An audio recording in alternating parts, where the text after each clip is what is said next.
So I'm not gonna do too much talking. Let's just go ahead and get right. Alright, so we're gonna start making our greens. So usually what I like to do is I like to start with the pan drippings that came from whatever meat you were using. In this case, it came from roasted chicken thighs in the oven. So when your pan comes up to temp, you just want to add this to the pan, and we're gonna let that kind of reduce down, let it thicken up and everything, and then we're gonna add our mirepoix, which is celery, carrots, onion, all that good jazz in there. Alright, so our pan is up to temp now, so I'm just gonna go ahead and add our pan drippings in there. And then this is also what we're gonna add. This is gonna flavor it. Some fresh thyme, some carrots, I got some garlic, some onion, and some celery.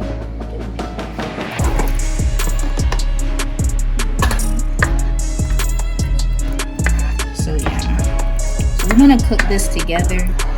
Let this reduce. This is what's gonna give our gravy flavor. I almost forgot to add some chicken. This is also going to help add flavor. You're going to get those juices and the seasonings and everything. So don't forget to add your chicken.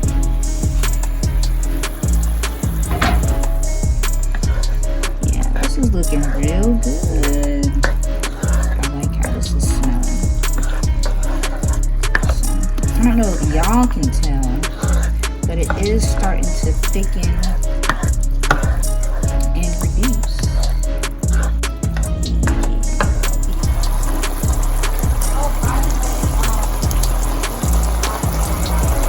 As you guys can see, the pan drippings and all these aromatics and stuff, it has thickened up. So what we're gonna do is we're gonna take all this stuff out and put it to the side because we don't need it. I just want these beautiful juices.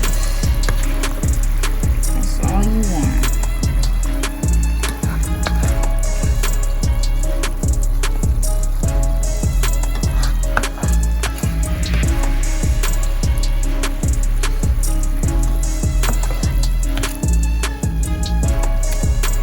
Yeah. This is smelling and looking amazing, by the way. Okay, so now that we discarded all that extra stuff, we're going to deglaze our pan with some white wine, cooking wine. So this is a 1/3 cup, by the way. Just add it in there. This is going to help get some of those brown bits off the pan. Going to loosen it up. It's going to add some flavor to our gravy. And then we're going to let this reduce a little bit. Then we're going to start making our roux for our gravy.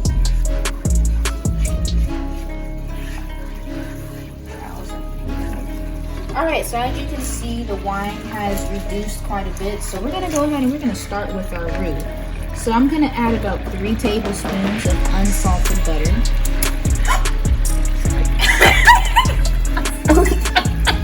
Did you stop it? No, I kept going. Oh, it's still going? Yeah. Okay. And try not to slam it in the pan like I did and have it pop and go everywhere. You don't want to do that. So as you can see, I added the butter. You can see it's thickening up. This is looking really good. So when your butter is for the most part melted, then we're going to add in our flour. So once everything is nice and melted. And when you make a roux, you want to use equal parts fat and equal parts flour. Our fat is butter. So now we're going to add 3 tablespoons of flour. Alright, so you want to work this in real nice. Get rid of those lumps.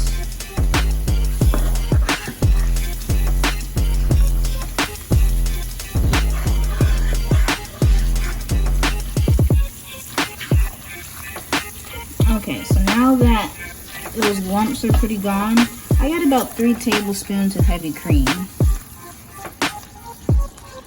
Gonna add that in.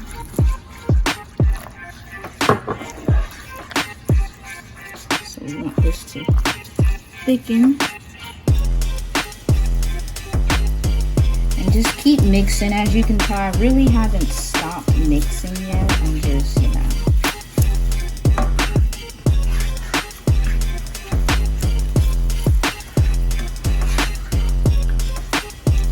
And now we're gonna add in our chicken broth. Mine's warm. I had it on the stove simmering. I'm gonna do this in 3 parts.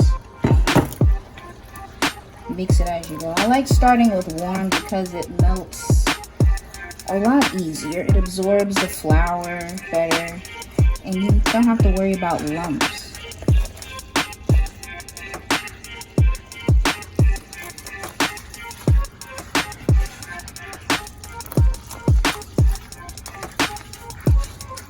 Okay, so now that that's in there, we're going to add another part.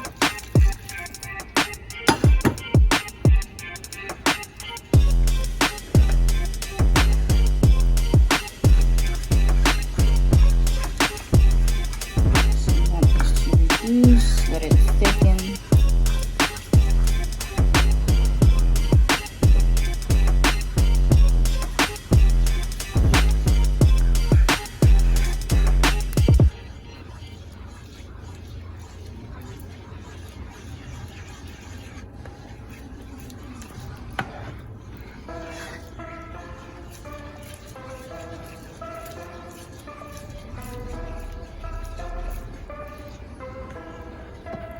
As you guys can tell, if you look closely, there's no lumps. There's no lumps in here. Everything is really smooth. There's no clumps. So that's pretty much what you want to do.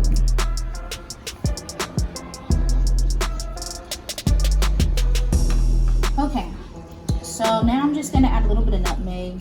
It's just gonna bring out the flavor of the roux and that chicken. So you just need a pinch. That's all you need.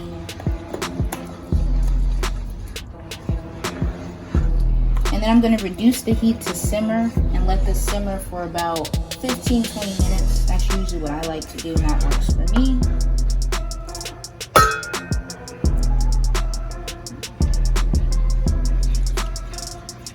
Oh yeah, it thickened up quite a bit. That's what you want. Well, this is the consistency that I like. So if you want yours thicker, you can make it thicker, thinner, whatever you want. So I'll put this. Oh yeah.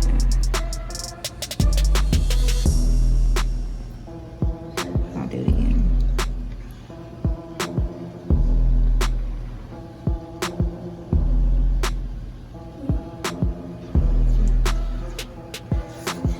And if you want a darker gravy, what you would do is you would just cook your roux mixture, cook it longer so it'll get darker, and that's how you'll get a browner gravy. So, also, the longer you cook it, you'll get a nuttier flavor as well. So keep that in mind. But this is good for me.